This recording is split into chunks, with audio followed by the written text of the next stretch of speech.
No, I think it's awesome. I think it's so funny because she's like 22, 23 years old, and the whole world is watching her.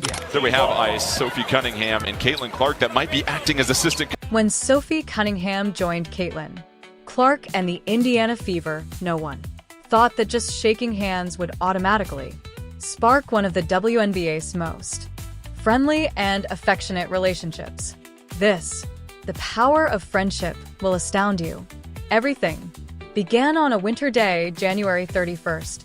The Indiana Fever announced in 2025 the arrival of Sophie Cunningham at the team during a 4-team swap. The news produced a blend of excitement and fans' interest. But Caitlin Clark, the team's star player, was the beginning of a story that no one could expected. As Sophie walked in, the training ground used by the Fever for the initially using her workout bag with a slightly hesitant smile, Caitlin stood, waiting with the poise of two individuals, excited and uncertain. Their eyes met, and in that moment, the modest smile widened across Caitlin's face, and it was. Sophie gave a pleasant, laid-back response. Grin. The handshake that followed was kind of a firm but gentle handshake that could be the source of a recently found friendship. The connection was not entirely solidified, only the first handshake. Furthermore, it was interwoven with the various facets of collaboration. They began exchanging in the changing area, snacks and granola bars that slide over the bench, exchanging water bottles after exercise, in addition to recounting their college days. Caitlin's tales from Iowa were strong and full of grit, and they clashed playfully with Sophie's Missouri memories that were brimming with passion and fire. Their laughter carried in the changing room, bouncing off walls and enticing coworkers to enter the warmth of their thriving partnership.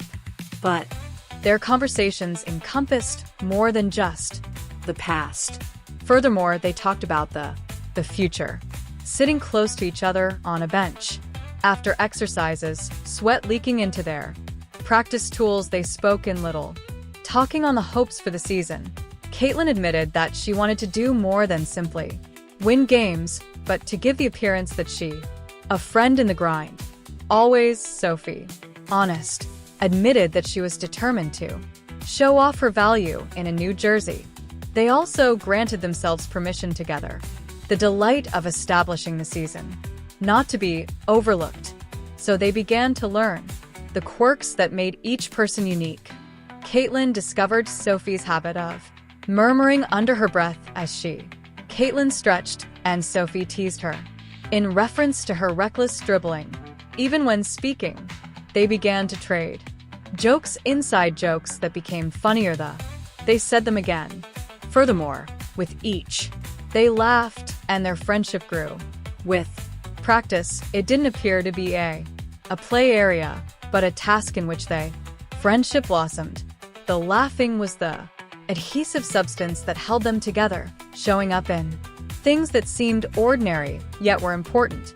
Everything.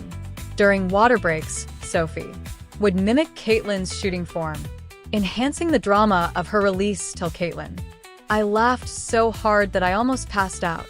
Then Caitlin imitated Sophie's flames. Festivities in-game, such as stomps, fist pumps, and the crew would burst out laughing. These small actions created trust, and trust formed chemically, and that chemicals splashed onto the court shortly after in real, tangible techniques. They both worked continuous readings on pick and roll, working on their abilities until they felt as though instinct rather than strategy. Caitlin found Sophie was scheduled to show up at. Sophie worked on the left wing during this time, exactly when Caitlin would be operating a vehicle and dish, but it wasn't until the initial way they tested their friendship under the brilliant lights, the initial fever. The exhibition game was attended by a modest number of people, however. The arena was a hive of activity, awaiting. Midway through the second quarter, Caitlin dribbled towards the lane, defenders swarming in, and in one shot, she kicked the ball out while it was moving to, at the arc, Sophie. Without hesitation, the ball and the three were initiated by Sophie, piercing the atmosphere and then swishing. Clean online. Caitlin's arms flew. The court was lighted by Sophie's smile. And at that very time, the trust between they became even more indisputable. But The narrative did not end with basketball alone. Road trips were the next stage of their friendship and the hotel rooms. They stitched one another together as a group after long travels and draining processes, and there was a delay in their order. Pizza at night, the scent of melted cheese, occupying their area as they rest on twin beds, laughing at everything and everything. Every now and again they played cards, games, debating about imaginary rules, and, to celebrate wins, play schvies. On other nights they stayed until morning, talking about family, childhood desires, and the burdens of carrying more than they had anticipated. Consequently, beyond the hardwood and the headlines, they made a sanctuary in one another. There were victories and defeats as usual in sports, but in their region of the planet, as Caitlin and Sophie promised each other anything larger. Located at the top A, on the hotel balcony one evening, they made a commitment to remain best friends even outcomes. Whether the season ended in triumph or tragedy, they agreed that the link they discovered was the actual reward. With that pledge, lack of cameras and additional observers, their story progressed from one of teammates. It evolved into the start of a long-lasting relationship. During every news conference, every away match, and every story seemed to center on Caitlin's celebrity, and Sophie understood the stress that might ruin even the most gifted athletes. Consequently, one evening following practice in a calm, changing area, with Sophie leaned over, nearly depleted, and the statement to Caitlin was, "I understand how much the world expectations of you. You have my unwavering support, no matter what." It was a simple proclamation, but Caitlin never lost sight of how Sophie's words carried an assurance that felt more like a commitment and less casual confidence. But loyalty is the most, as the rivalry intensifies.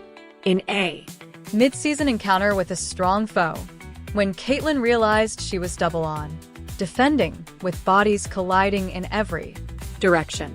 suddenly, a competitor swiped sharply, piercing Caitlin in the I She lost the ball when she staggered in, suffering. Even before the referee blew his whistle, hands ripping the air, Sophie was there, pushing, bodily protection and word flaring in Caitlin's favor. While the fight was going on, that followed, Sophie's protective nature overwhelmed her discipline, and the authorities expelled her. The Fever fans mocked the decision, but the image that Sophie remained determined. how She steadfastly stood with Caitlin. Afterwards, in the loo, Caitlin's, she spoke quietly but resolutely as she. The words, "You didn't have to do that," were whispered. "For me." Sophie just smiled and muttered. "And when the roles were switched, yes, I did." Caitlin pivoted and showed that she was just as unchangeable. During yet another intense matchup, Sophie took a serious hit from a abrupt pause, resulting in her body colliding with the hardwood. The arena is quiet because of fear. Traversing the stands, Caitlin, without hesitation, she rushed to the court, crouched by Sophie, and refused to move until the trainer showed up. Ensured her teammates' well-being even when, as soon as play resumed, Caitlin's eyes went to Sophie sat on the bench and made sure she was all right. That commitment had greater impact, surpassed by any stat line. Additionally, this wasn't simply about points or assists, but about a friendship that held true in spite of the most challenging moments. But basketball is a win-lose match. Moreover, it was in the setbacks that made their bond stronger. long bus journeys back following traffic accidents. Stillness usually carried a heavy burden. Sophie would mutter and groan. "We'll figure it out. We plan to endure this and thrive." Caitlin, still, learning the pro league's rhythm, would often feel the hurt of criticism. Not as accurate as the scoreboard, but Sophie's voice can make the difference. Hurt.